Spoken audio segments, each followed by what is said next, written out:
rồi mau xong một bài nè cây à bẹ nâng tít nè ôn ai nâng mày cơ chất mà tên con mình này bài nó người nghe mày bài nó tên của anh ọt miên này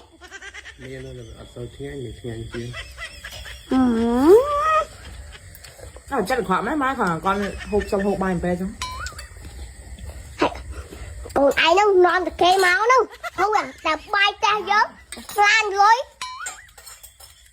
thạp anh ọt này con lớn nào mà hô chữ du du tự đấy anh vô tục tục mau vậy nhưng mà vô đấy ngon đây nó mày xua con thằng này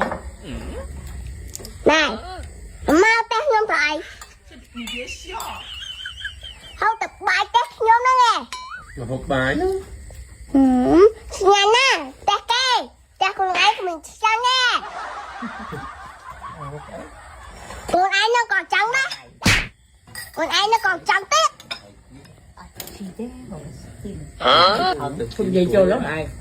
chọc mất tinh chân test rồi ឥឡូវនេះគឺខ្ញុំគៀកថ្ងៃកម្មវិធីមែនតើណាបងប្អូនគឺជាថ្ងៃពិសេសផងដែរហើយអញ្ចឹងគឺខ្ញុំចាប់ផ្ដើមចូលមកកំប៉ុងថ្មីជាមួយនឹង Lady R ទៀតណាបងប្អូនចាអញ្ចឹងមិនថាបងឬមួយក៏អូនកូនកំមុំឬមួយក៏មិនមែនកូនកំមុំក៏ដោយចាដែលគៀកថ្ងៃកម្មវិធីហើយចង់ជ្រើសរើសលេណាដែលលាបទៅសផ្លាយសលឿនសក្រាស់សចេញពីខាងក្នុងដើម្បីឲ្យសលះសចាំងនៅក្នុងថ្ងៃកម្មវិធីបងប្អូនកុំភ្លេចជាមួយនឹង Lady Brand R ចាបងប្អូនចា Lady នេះគឺជាប្រភេទ Lady សុទ្ធមកពីប្រទេសឡាវបងប្អូនជាប្រភេទ Lady ដែលជួយទៅជាបានស្បែកជួយធ្វើឲ្យស្បែកសភ្លឺសក្រាស់សចេញពីខាងក្នុងដោយមិនមានជាតិកាត់ជាតិបកជាតិម្សៅទេណាបងប្អូនអ្នកគ្នាសម្រាប់អ្នកដែលមានស្បែកខ្មៅខ្លាំងខ្មៅក្រិនក្រឹមខ្មៅស្ដាងឡើងសង្វាអីហ្នឹងណាបងប្អូនគឺធានាជូនថាពី3កំប៉ុងទៅ5កំប៉ុងនឹងទទួលបានស្បែកចាប់ពី50ទៅ60%ដោយសារអីដោយសារសន្ទុះលេនេះគឺវាអត់សលឿនខ្លាំងទេបងប្អូនគឺវាសម្ដងបន្តិចសន្សំទៅតាមស្បែករបស់លោកអ្នកដែលថែទាំអញ្ចឹងបងប្អូនបាច់ភ័យហើយកុំបាច់ឆ្ងល់ថាហេតុអីបានលេនឹងត្រូវលាបអស់3ទៅ5កំប៉ុងទៅទទួលបានស្បែកសដោយសារតែលេនេះអត់មានជាតិកាត់ជាតិបកជាតិម្សៅទេហើយគឺថាធានាសុវត្ថិភាពជូនទៅដល់អតិថិជនតែម្ដងហើយបើសិនជាពុកម៉ែបងប្អូនអ្នកគ្នាលាបចាប់ពី3កំប៉ុងទៅ5កំប៉ុងមិនទទួលបានស្បែកសបងប្អូនគឺចំពោះ Lady R មួយគឺថាខាងក្រុមហ៊ុនធានាដូរជូនវិញគ្រប់ចំនួនដូរលុយជូនណាបងប្អូន